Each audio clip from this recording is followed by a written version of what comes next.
I am personally of the opinion that there's two kinds of lore. There's lore, and then there's lore. Today I wanted to make a lore video, given this, I don't know, it's been a while since we've made a more relaxed lore video. I don't know, since like the official one. Given next week Dane's checking in, so the vibes are checking out. Every time with this guy, it's just propaganda against Celestia. We just need someone to take a microphone to his mouth and just ask the real questions. Mr. Dainsleif, is it true or not that godless nation Conria existed for thousands of years in Celestia's domain with no problems, and it wasn't until after Conria decided to engage in a game of fuck around and find out with the Abyss, putting all the world in danger, that Celestia raised the finger against you nefarious individuals? Is this true and not, Mr. Dainsleif, that the progress wasn't the problem, but rather it was the extremely destructive and careless nature behind which you guys chose to seek that progress? Is this true or not, Mr. Dainsleif? What the fuck is it?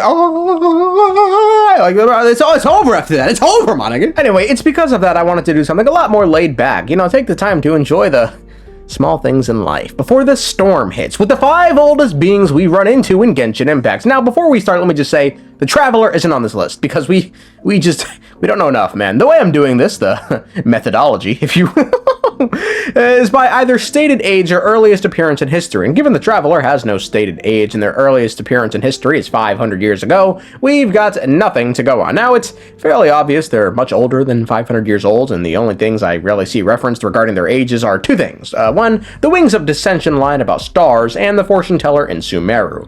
Wings of Dissension writes, quotes, "In your long journey, you have seen the birth and death of stars as they passed you by." Now, you can interpret this line in two ways, the first being the twins have traveled for so long that stars have been born and stars have died while they were traveling. And, in case you're wondering, the average lifespan of a star is a couple 100 million years old.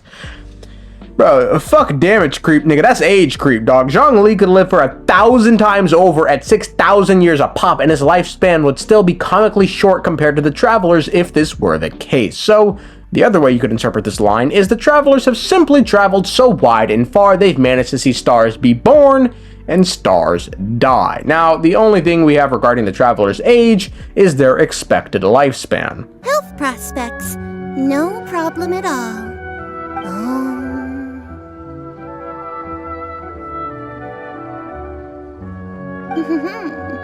The gods have spoken. The truth shall be revealed. Your life shall continue on for many tens of thousands of years? Impossible. See, now tens of thousands of years, that sounds a lot more reasonable than a couple 100 million years, but given we're concerned with the past and not the future, I cannot accept that answer. So, that's why the Traveler isn't here. Now, with that said, we can finally start off with number 5. The 5th oldest being we've run into in our journey into Vat is Ganyu. Shocked gasp takes the audience, but Dawit! Surely Barbados must be older! Guys, follow the methodology, okay?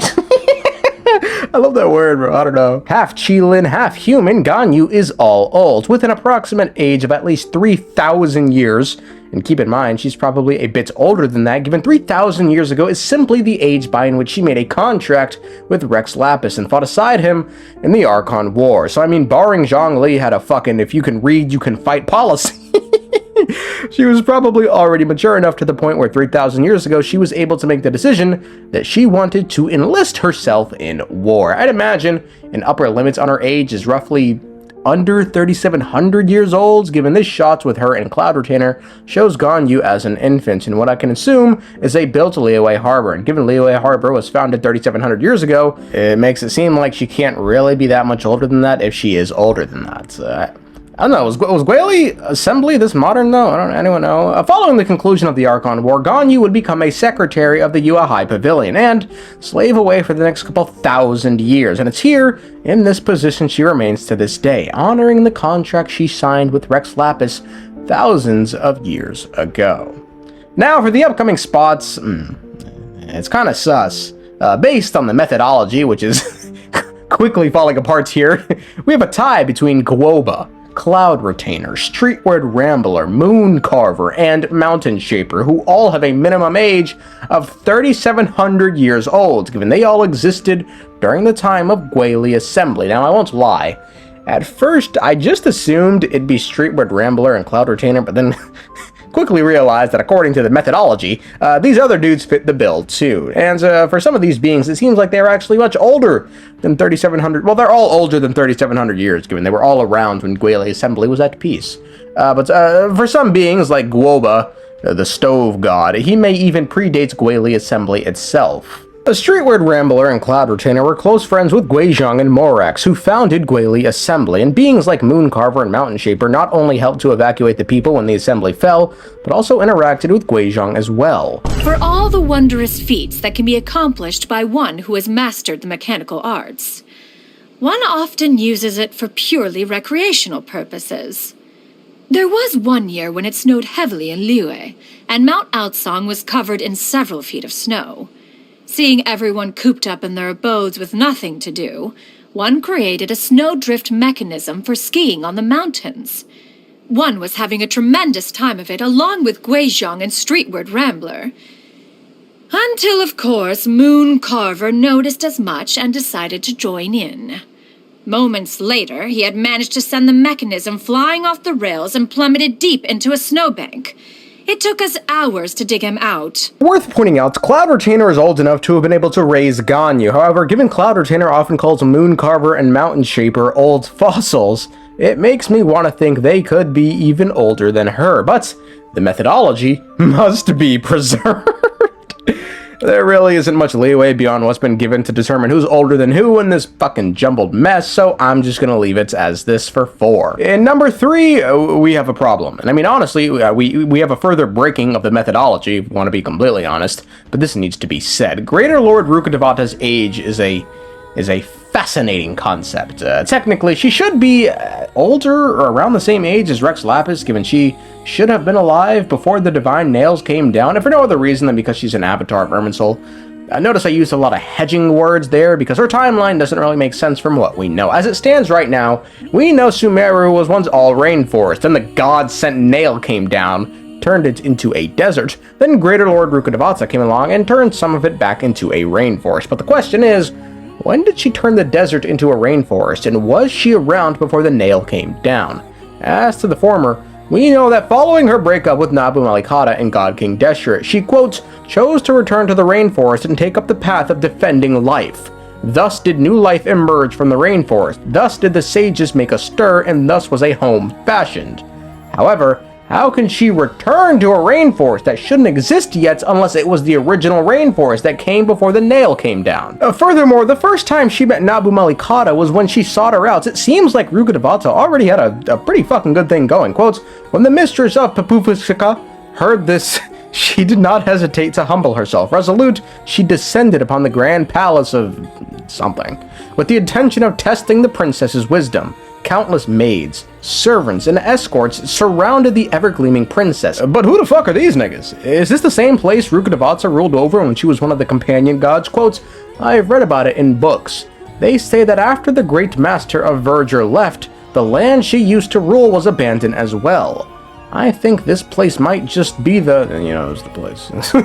But then shouldn't this be the part where she actually went and created the rainforest? Quote, legend has it that when the god of trees created a forest amidst the sands, the first order of the day was to create a device that could call forth the rains. Thus did the bright moon reflect the patterns of lights from the labyrinth upon the water, and from this was the tiger born. However, the earlier text states she returned to the rainforest. But what rainforest could she have returned to? There were 2. Look, the bitch is old, that's why she's here. Alright, moving fucking right on to number 2.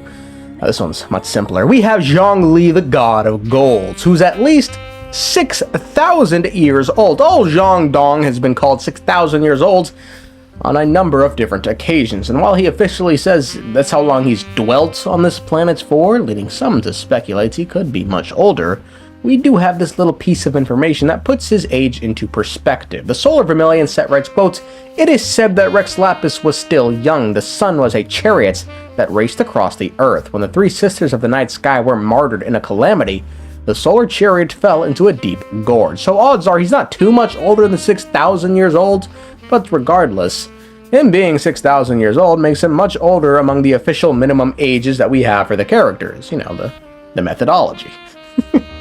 But despite this, See how simple that was, by the way? That was so fucking simple. It was just a paragraph and that's it. But despite him being the oldest among the official minimum ages, he is not the oldest entity we have run into. And it's, you know, this fucking individual is someone who doesn't have a stated age. God, my methodology, man.